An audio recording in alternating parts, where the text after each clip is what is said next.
សុំជូនរឿងស្នាមញញឹមលាក់កំបាំងរបស់យក្សនៅជិតភូមិរបស់អរុណមានផ្លូវលំភ្នំមួយដែលគ្រប់គ្នាខ្លាចរអាមានរូបយក្សថ្មដ៏ធំមួយឈរយាមនៅទីនោះជាមួយនឹងមុខមាត់កាចសាហាវបំផុតក្មេងៗទាំងអស់តែងតែរត់ចិនលើកលែងតែអរុណម្នាក់ប៉ុណ្ណោះ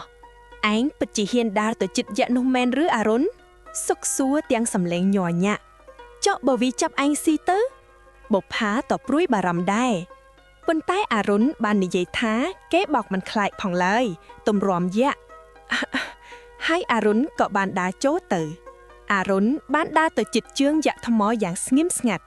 គេបានដាក់ផ្កាម្លិះដ៏ក្រអូបមួយទងនៅលើមេជើងដ៏ធំរបស់វានេះជាការផ្កាសម្រាប់លោកបងយក្សអរុណនិយាយតិចៗថាកុំឲ្យគេបោកកូនចៅទៀតអីកូនចៅយលេងទេ នៅពេលជប់មកដល់រឿងអស្ចារ្យមួយបានកើតឡើងផ្កាម្លិះតូចនោះបានបញ្ចេញពន្លឺពណ៌មាសដ៏កក់ក្ដៅពន្លឺនោះបានរាលដាលពាសពេញរូបយក្សថ្មធ្វើឲ្យថ្មដ៏ត្រជាក់ប្រែជាមានភាពកប់ក្ដៅយ៉ាងចម្លែករំពេចនោះខ្យល់ព្យុះសង្ខ្រាដ៏ធំមួយបានបក់បោកមកលើភូមិមេឃឡើងខ្មៅងងឹតហើយខ្យល់បក់យំយាយខ្លាំងនឹងធ្វើឲ្យរំលំផ្ទះអ្នកស្រុកអស់ទៅហើយអ្នកគ្រប់គ្នានាំគ្នាភ័យខ្លាចនិងបួងសួងសុំសេចក្តីសុខភ្លាមនោះរូបយក្សថ្មបានកំរើបខ្លួនយ៉ាងខ្លាំងភ្នែករបស់វាបញ្ចេញពន្លឺពណ៌មាសចែងចាំងយក្សនោះបានលើកដំបងដ៏ធំរបស់វាឡើងដើម្បីការពារអ្នកភូមិពីកម្លាំងខ្យល់ព្យុះដ៏កាចសាហាវយក្សបានបង្កើតជញ្ជាំងមាសដ៏អស្ចារ្យមួយដើម្បីបាំងខ្យល់និងទឹកភ្លៀងផ្ទះរបស់អ្នកស្រុកទាំងអស់ត្រូវបានសុវត្ថិភាព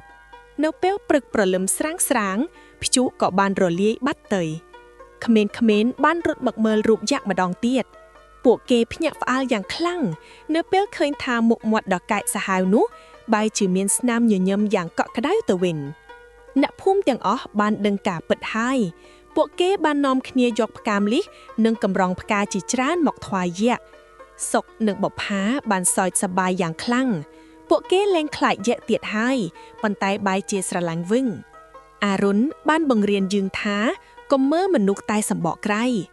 យក្សដែលមើលទៅកាចអាចជាអ្នកដែលមានចិត្តល្អបំផុតសេចក្តីស្រឡាញ់និងការយល់ដឹងទុកចិត្តអាចផ្លាស់ប្ដូរអ្វីៗគ្រប់យ៉ាងបានទាំងអស់